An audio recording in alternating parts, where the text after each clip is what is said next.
Hey guys, welcome back to another video. Today, we're going to be going over Robert Kennedy Jr.'s potential surge or rise in polling numbers in the 2024 three-way race between Trump, Biden, and obviously the independent candidate. We're also going to be talking about the horrific presidential debate between Trump and Biden and how RFK was illegally blocked from actually attending this debate. And we're going to be going over RFK's actual own debate that he made himself. Before we get started, make sure you guys are subscribed as we are approaching 3,000 and click the bell so you don't miss out on my content. Also, we have memberships. You can find the links to that in the description section, and press the like button, give this video a thumbs up. Now back to the topic of today's video. So as we all know, we just had a presidential debate, the first one between Trump and Biden, and RFK was left out of it because apparently he did not meet the requirements.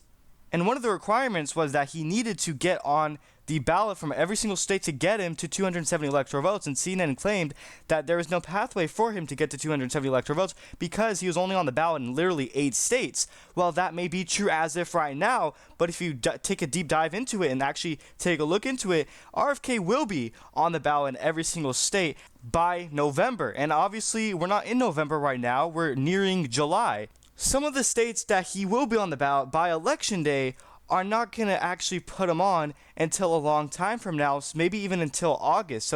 So even though he's not on the ballot right now, he still will be by election day, and that's what I just don't get. If he's going to be on the ballot, obviously, in all 50 states, which I think he could, then he should probably be on the debate stage, and I think majority of people can agree that whether you're on the right, left, independent, moderate, it does not matter. So let's quickly get over the fact that Biden was a disaster. He witnessed amazing cognitive declines, as we all know. He froze on stage. He didn't know what he was saying, and Donald Trump even pointed that out. Donald Trump took advantage of Joe Biden. It was very sad. I feel bad for the man. Honestly, he might even be forced to run at this point. I think this might be elderly abuse. Let me know if you agree with that. Take in the comment section down below. And obviously, CNN and the media, not just right-wing media like Fox News and Max News, but left-wing media as well, in general, is pointing out that Biden is terrible and he should be replaced. A lot of people on the left, even Democrats, members of Biden's own party, are saying he should be replaced, and he's just not there anymore. And they're saying that 2020 Biden is vastly different from what we're seeing now in 2024 Biden. It's just like two different people.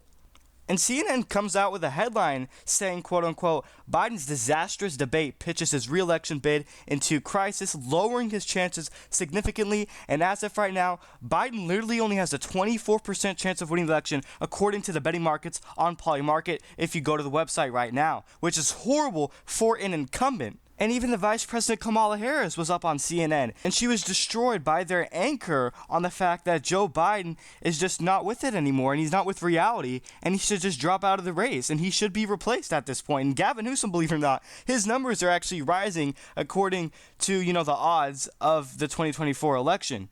And so we go back to the fact that Biden's disastrous debate performance sparks media meltdown. Not just on the right, but also on the left, like CNN, which, by the way, those moderators in the debate, Jake Tapper and Dana Bash, were very fair in my opinion. I think they did a phenomenal job, and they're calling for him to withdraw from the 2024 race. And people like Michelle Obama are being thrown into the mix, which I just think is outrageous. That's not going to happen. I think something like maybe Gavin Newsom is probably, more likely. But at this point, I don't think Biden's going to be replaced because I just think it's too late. And also, the Biden administration has stated just today that they will not be replacing Biden, and they are looking forward to the second debate, and Biden will be here until November. That's what his administration said, and so they made it clear that Biden will not be replaced. So despite, people on his own party suggesting he should be, replaced, that's not going to happen, and Biden's campaign has made that clear. I just want to get that out of the way.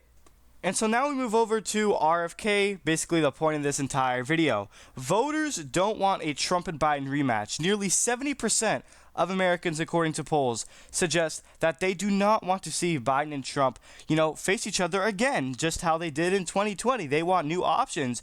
And for the people that are saying, oh, I don't like these two choices, well, guess what? You don't have to vote for Trump or Biden. You literally have someone named RFK Jr., Robert Kennedy, that you can vote for. And yes, he probably will be on the ballot in your state, so it's not going to matter. Don't worry about that. In my opinion, RFK really cares about the real issues that matters to voters the most. most. He mentioned the debt, which neither Trump or Biden are talking about, because both of them significantly raised the debt. And Trump actually printed a lot of money during COVID, which, caused inflation. You can argue that, and it worsened the debt. But obviously, in my opinion, Trump arguably had to do that. He had no other option because of the stimulus checks. Obviously, people needed those. So I don't know if he's to blame, but it still was to blame for the inflation. And even for Biden, his reckless, spending bills are disastrous, and they also increase inflation. So I really do think that RFK is really good on policy-wise, and he's really good on these issues, and he really cares. And so when we talk about RFK rising in the polls, in which in my opinion, I think there is a possibility that he could see a gain or surge in his polling numbers. And the reason for that is because the only way I can see him rising in the polls is if there are disappointed Democratic voters that are mad at Biden. They want somebody else. I think they can flock over to RFK, and that can increase his polling numbers and also increase Donald Trump's chance of victory right after the debate. Because in my opinion, this first debate literally decreased the likelihood of Biden winning re-election. His numbers are plummeting. His approval rating is absolutely in the gutter, below 40%. Majority of the times it's at 38 to, at best, 39%, which, considering that his best approval rating, recently is at 39, is kind of sad, because if that, that's kind of low. And those are losing numbers for an incumbent. You don't typically see, if you take a look at history, you don't typically see any incumbent below 40% winning the election. You just don't see, especially like 38%. Yeah, that's not going to happen. And so, as we all know, RFK was not on the debate, and I think he should have been, as well as a majority of people in this country probably think RFK should have been on that debate stage. In my opinion, he really qualified because they raised, if you guys did not know this, they raised the requirements on purpose so that way he couldn't, get on the debate stage, because they knew that he was going to qualify, so they had to raise it. So, honestly, I think that really rigged it for him. And also the media, believe it or not, is being very rude to RFK, and they're treating him very poorly, and I think RFK deserves more respect. I think he deserves, more attention, in my opinion. I think he's one of the better candidates of the three.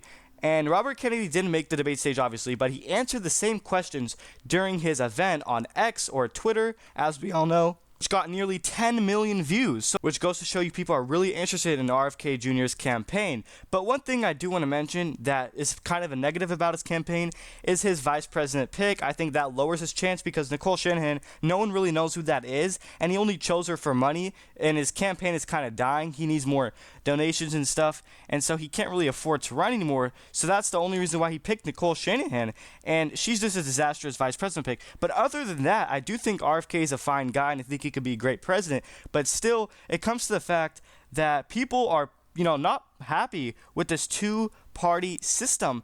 A lot of people are breaking away for third-party candidates and independents like RFK, Jill Stein, Cornel West, and even George Washington said that it would be dangerous, I believe. He said something across those lines. If we had a two-party system, he said we should not have that, and we're doing exactly that, which is just not good. I think it really comes down to the candidates, not the party. Forget the party. It really comes down to which candidate is better. So in reality, he's not going to win, because a lot of people realize that even though they don't like Trump and Biden, and they would go to RFK, it's still probably his chances of winning is low. And if he were to win, his only pathway, which he has no pathway, by the way, would be through the swing states. And not only that, this is what makes it difficult, is that not only he has to win majority of the swing states, also, he has to win solid blue states and typically solid red states, which is theoretically impossible. And even if he wins like one state, or maybe Maine's congressional district or whatever, that's still not enough to 270 electoral votes, which is just a sad reality. And in my opinion, his best case is probably going to be Ross Perot's numbers. Ross Perot got like 19% of the national popular vote, so I think that would be RFK's best case scenario. But even at that, he might not even get 90%. I think something like maybe 6%, 5%, maybe 7% is more accurate when it comes to the overall popular vote. But like I mentioned earlier, if you're complaining about you don't like Trump and Biden, you don't like these two candidates, well, guess what? There's someone called RFK Jr., and yes, you can vote for him. So I think you should really consider supporting him if you don't like these two options, and I think he deserves more attention, and he's not getting enough. And I do think that his poll numbers could rise because of what we saw in this debate. It just made it worse for Biden. and Donald Trump honestly took advantage of that, which will increase his numbers of victory. So let me know overall thoughts and opinions in the comment section down below. Do you think that RFK will rise in the polls, and also are you considering to support him in this election? And do you think Joe Biden stands a chance in this election? Honestly, I don't think so. So that's pretty much it. One last final reminder before I end out this video is to subscribe, as we are approaching 3,000. Click the bell so you don't miss out on my content. And we have memberships. You can find a link to that in the description section if you are interested. And press the like button. Give this video a thumbs up. That's pretty much it. Thank you everyone for watching.